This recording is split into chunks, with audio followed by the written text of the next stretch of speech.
कौरवों ने एक होशियारी और किया, ऐसा कपड़ा किसी ने देखा ही नहीं था। बसन रूप भय श्याम, कृष्ण साड़ी बन गए तो जाने कैसी साड़ी होगी। दुर्योधन ने कहा साड़ियों, हजारों साड़ियां, अनगिनत साड़ियां, साड़ियों की नदी चली आ रही है। नौकरों से कहा ये सब कमरों में भर लो, ये कपड़ा कहीं मिलेगा नहीं,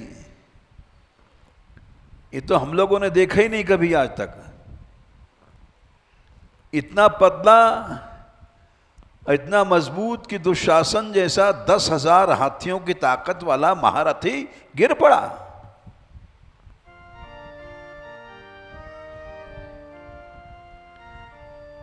नौकरों ने उठा उठा करके कमरों में बंद कर दिया। सभागार में साड़ियां साड़ियां।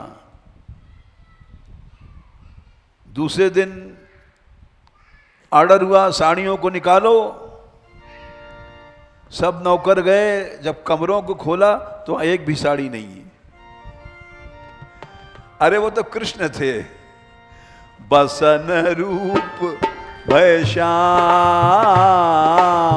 बसन रूप भय श्याम।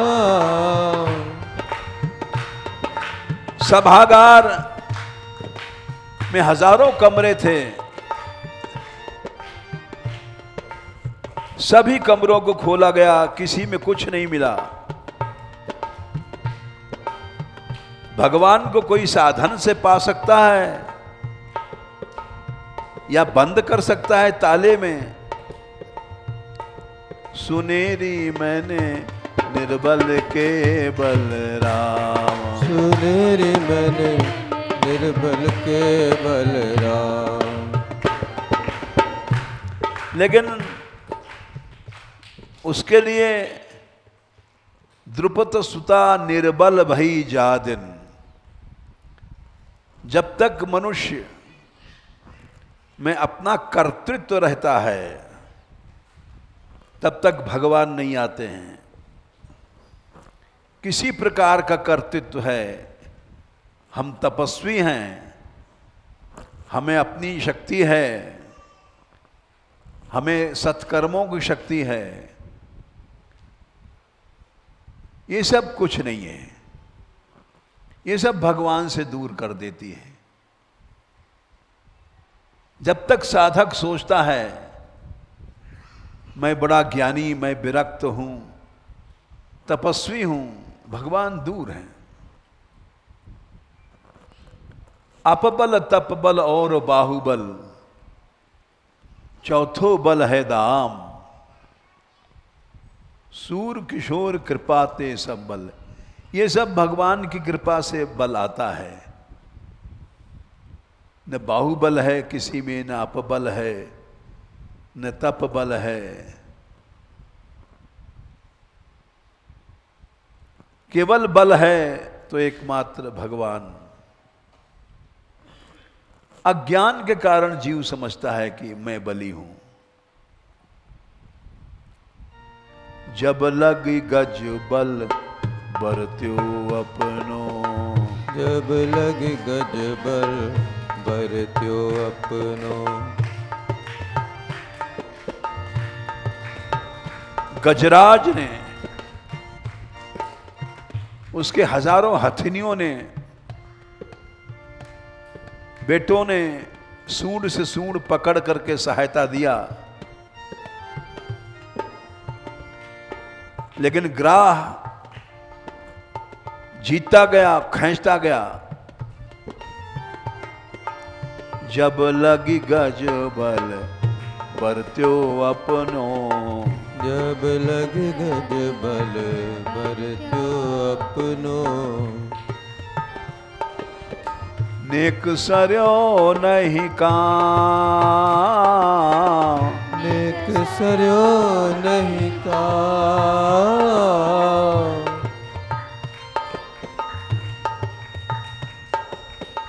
हजारों हाथी उसकी मदद कर रहे थे, हथनियां, बड़ा लंबा परिवार, एक हाथियों की फौज थी, एक खाली ग्राह एक तरफ।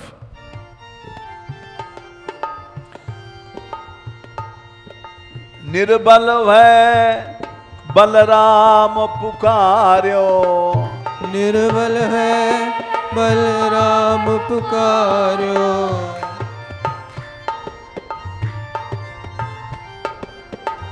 निर्बल है बलराम पुकार्यो, निर्बल है बलराम पुकार्यो, आए तज निज धाम, आए तज निज धाम,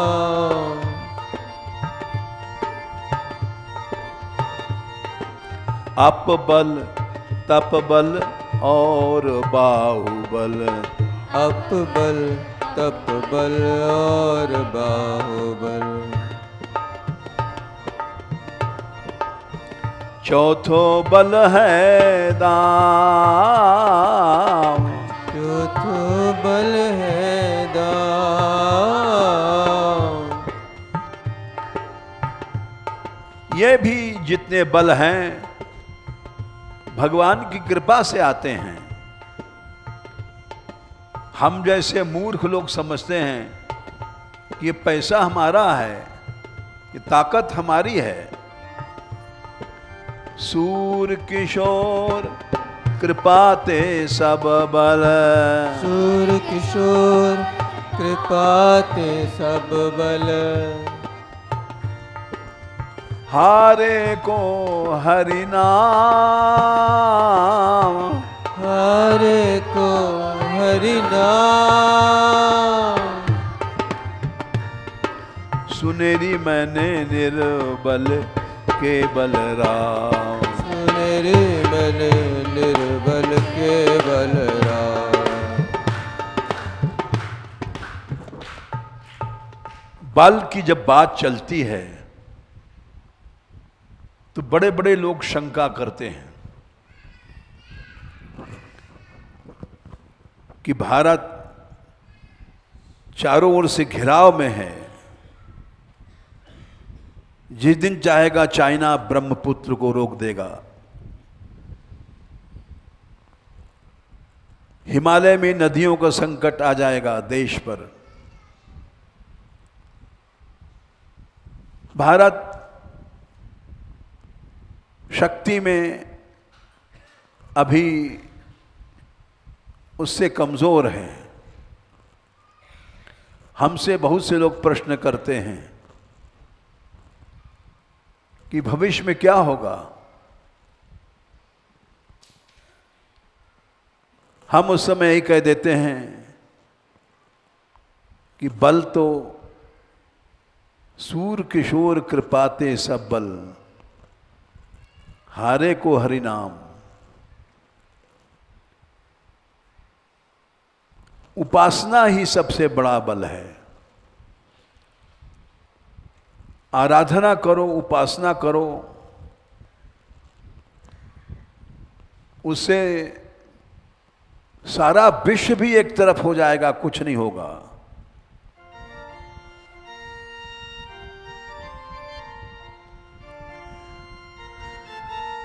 जाको जाको मन मोहन अंग करे, जाको मन मोहन अंग करे, ताको केस। सारा संसार सिर का एक बाल टेढ़ा नहीं कर सकता। ताको केस खसय नाय सिरते, ताको केस खसे नाय सिरते, जो जग बैर करे, जो जग बैर करे, जाको मन मोहन अंग करे। जाको मन मोहन अंग करे।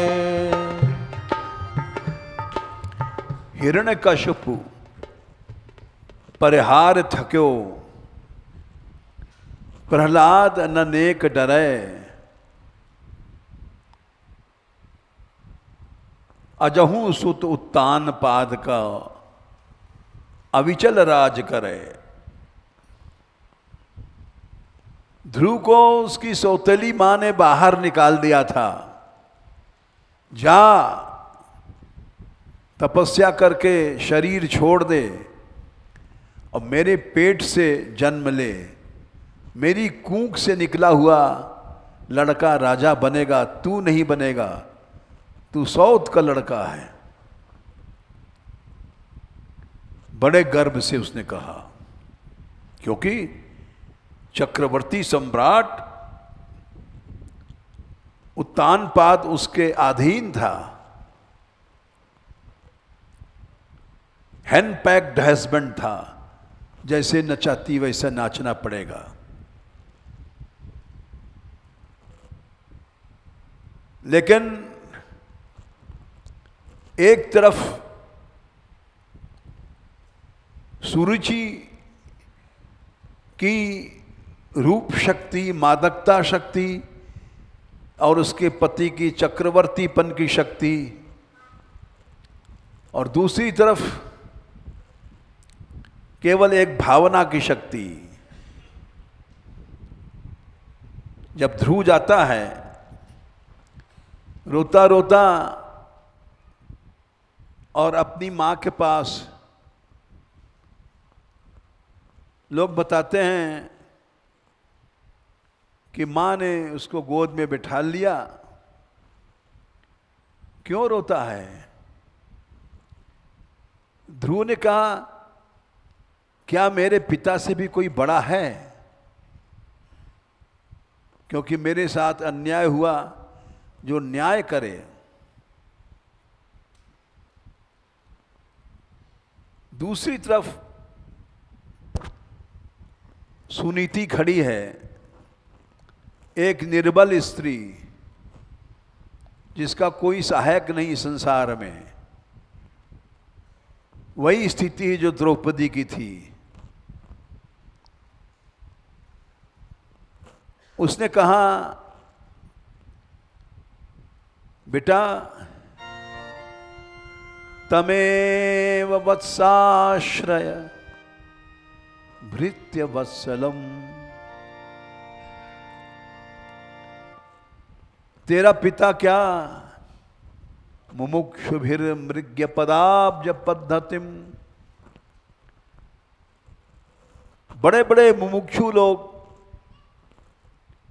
राजपाट छोड़ करके, जिसके लिए राज छोड़ देते हैं और जिसके चरणों को ढूंढा करते हैं, चरण नहीं चरण के रास्ते को ढूंढते हैं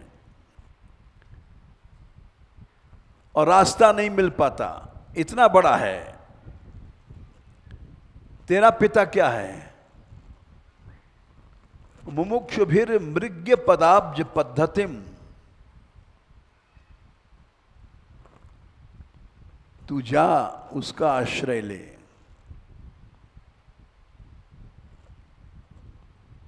उसका आश्रय लेने वाला संसार में कभी भी गोता नहीं खाता है। कोई देश कितना भी शक्तिशाली हो,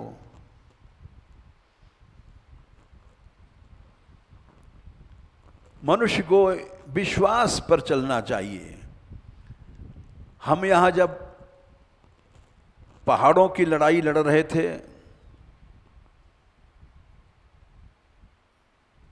तो बड़े कमजोर दुर्बल अब भी हैं, तब भी थे। न जनबल, न धनबल, न अपबल, न बाहुबल।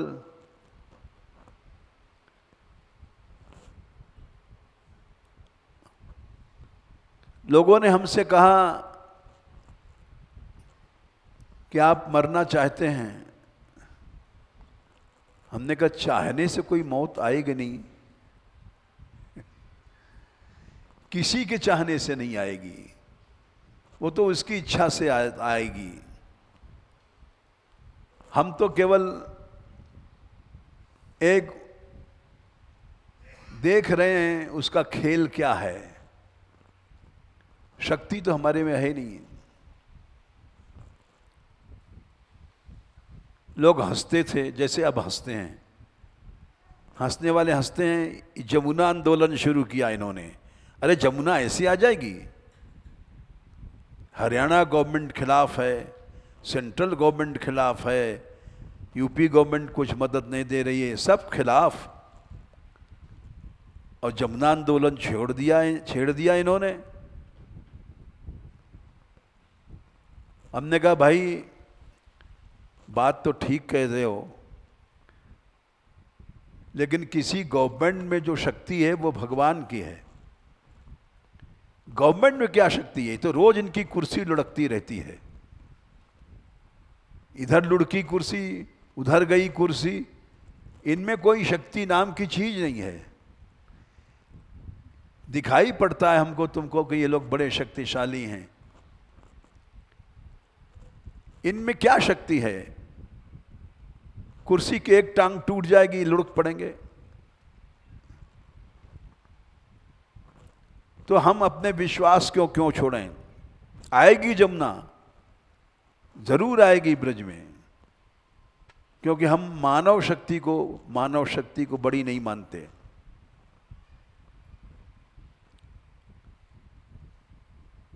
हिरण्यकशिपु पर हार थक्यो, प्रहलाद न नेक डरे, अजहू सुत तान पाद को अविचल राज करे। सुनीति बोली चाहिए जरूर एक भावना शक्ति, भावना शक्ति नहीं है तो कुछ नहीं है। सुनीति ने वत्स शब्द कहा, तमेव वत्स आश्रय, वत्स माने बेटा। अगर मेरी कूख से पैदा हुआ है तो मेरा बेटा है, तो उसका आश्रय ले। अगर मेरा पुत्र है, सुरुचि के गर्भ में जाने की जरूरत नहीं है, सुरुचि के लड़का बनने की जरूरत नहीं है, मेरा ही पुत्र बना रहा है, लेकिन आश्रय उसका ले ले जिसको लोग ढूंढा करते हैं, मुमुक्षु लोग। आश्रय में अनन्यता होनी चाहिए। अनन्य भावे निज धर्म भाविते, मनस्य अवस्थाप्य भजस्व पुरुषम। फिर किसी दूसरे का आश्रय मत ले। एक आश्रय ध्रुव ने लिया, और ध्रुव ही चक्रवर्ती सम्राट बने उसी शरीर से, जिस शरीर से उसने कहा था तू इस सिंहासन पर नहीं बैठ पाएगा।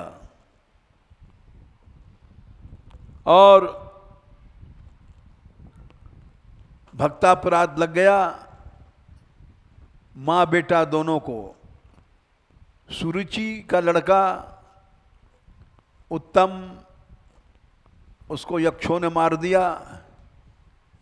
उसको ढूंढने गई सुरुचि, जंगल में जल गई, दोनों नष्ट हो गए। और दोनों के सामने ही ध्रुव राज्य सिंहासन पर बैठा। सूरदास जी कहते हैं, अजहू सुत तान पाद को अविचल राज करे।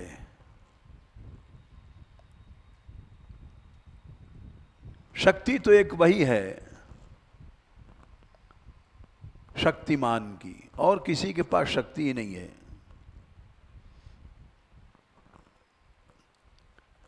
तो हम ये बता रहे थे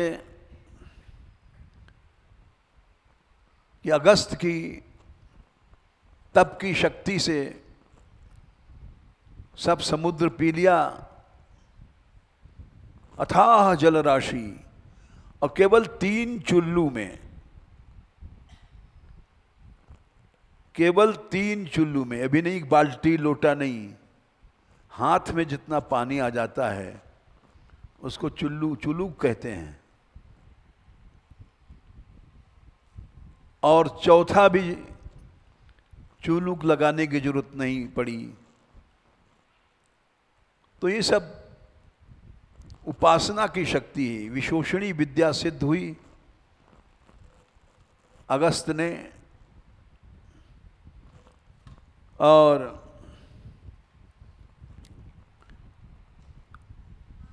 उनके पास अगस्त संहिता है, समस्त मंत्रों के का एक ही ग्रंथ है अगस्त संहिता।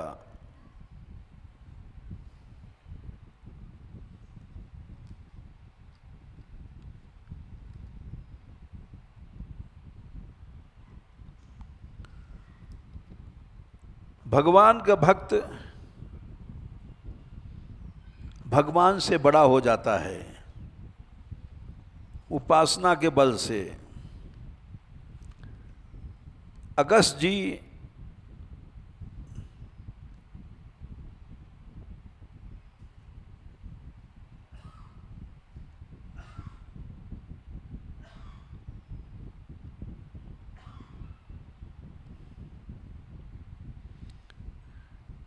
अगस्त जी के पास सत्संग करने के लिए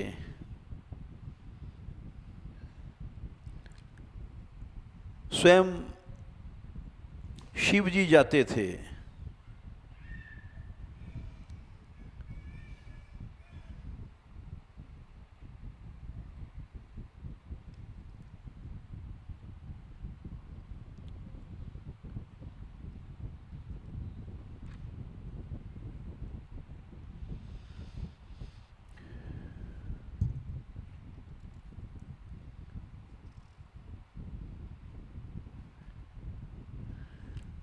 जब एक बार त्रेता जुगमाही बालकांड 48वां दोहा,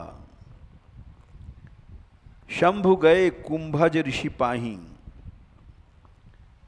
कुंभज अगस्त जी का नाम है, कल हमने बताया था। अगस्त जी के पास सत्संग करने गए।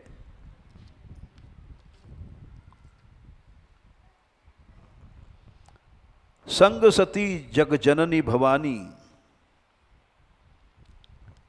संग में सती जी थी, पूजे ऋषि अखिलेश्वर जानी। अगस्त जी भगवान की चरित्र कहने लग गए। राम कथा मुनिवर्ज बखानी, सुनी महेश परम सुख मानी।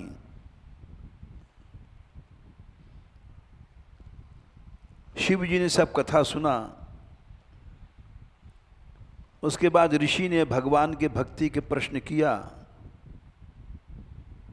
तो महेश जी ने कहा, कही महेश परम सुख मानी, राम कथा मुनिवर्ज बखानी। कहा तो सुनत रघुपति गुण गाथा, कछु दिन तहां रहे गिरनाथा। कुछ दिन तक वहां पर शिव जी ने निवास किया।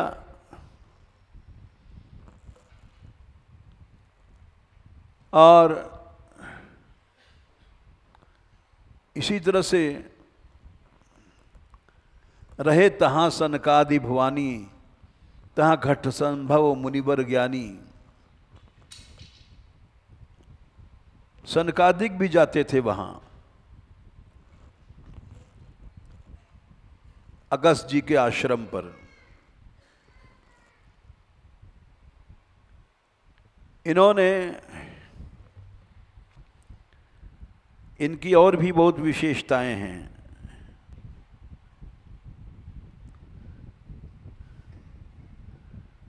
भगवान राम स्वयं इनके आश्रम पर गए हैं।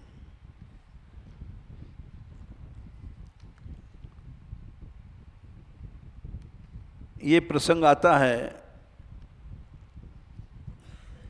अरण्य कांड में।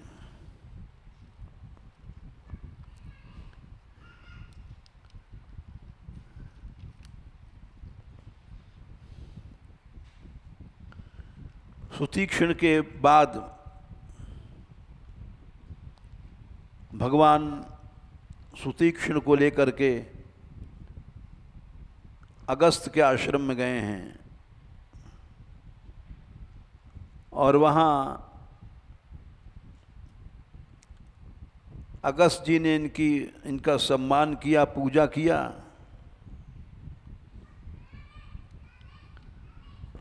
और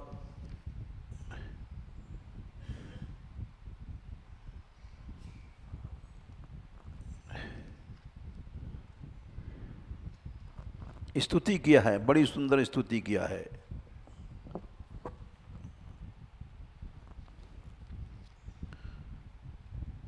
उसके बाद वहाँ सत्संग हुआ है, ऋषि लोग बैठ गए वहाँ बहुत से। सुनत अगस्त तुरत उठ धाये, हरि बिलो के लोचन जल छाए। अगस्त जी ने सुना कि प्रभु आए हैं,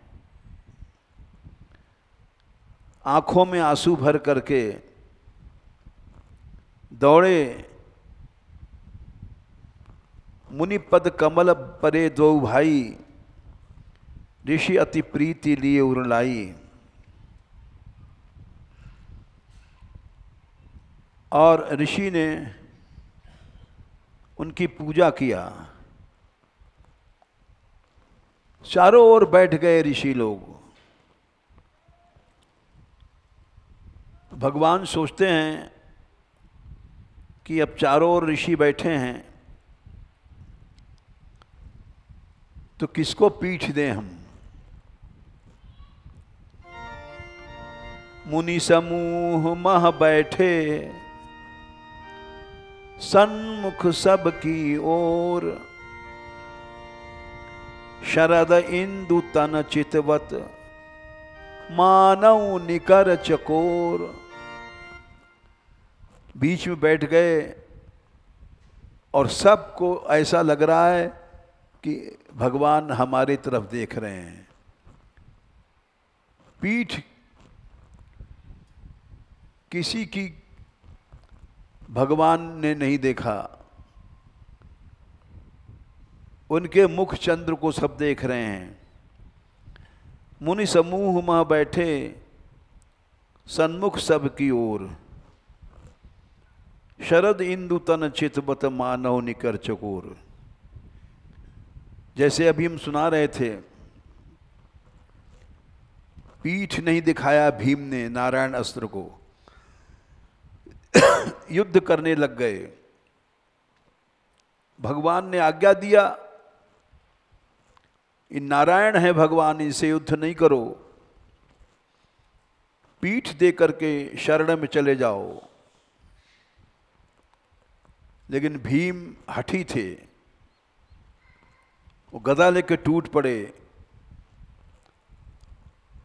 अस्त्र चला कुपित होकर के, भगवान दौड़ के गए और भीम को लिपटा लिया। इधर पीठ उधर पीठ, इधर पीठ उधर पीठ, अस्त्र लौट गया। लेकिन वहाँ तो चल गई, यहाँ पर उन्होंने अपने दिव्य विग्रह में ऐसी बारीकी फिट किया कि सबको मुख मुख दिखाई पड़ रहा है। भगवान बोले कि ऐसा मंत्र दो कि जिससे मैं राक्षसों को मार सकूं। अगस्त जी बोले, तुमरे भजन प्रभाव अघारी, जानो महिमा कछुक तुम्हारी। अरे मैंने तुम्हारा भजन किया, इसी से कुछ महिमा तुम्हारी समझ पाया। उमरि तरु विशाल तव माया, फल ब्रह्मांड अनेक निकाया। जीव चराचर जंतु समाने, भीतर बसन न जानहि बाना। ते फल भक्षक कठिन कराला, तव भय डरे सदा कुसु काला।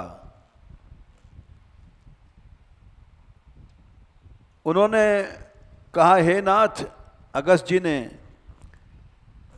ये माया एक गूलर का पेड़ है। जैसे गूलर के पेड़ में हजारों गूलर लटकते हैं, एक एक गूलर में अगणित कीड़े भरे रहते हैं। उस गूलर में जन्म होता है, उसी में पैदा होते हैं, उड़ते हैं, उतनी ही दुनिया है उनकी। ऐसे इस ब्रह्मांड में हम लोग हैं बंद, इससे बाहर जा नहीं सकते। कोई भी जिस ब्रह्मांड में है उससे बाहर नहीं जा सकता। उमर तरु विशाल तव माया,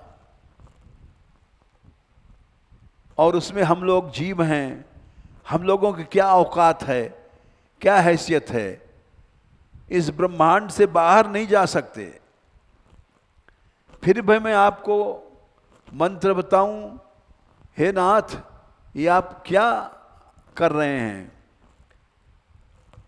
आप जानबूझ करके अनजान बन करके नरलीला कर रहे हैं।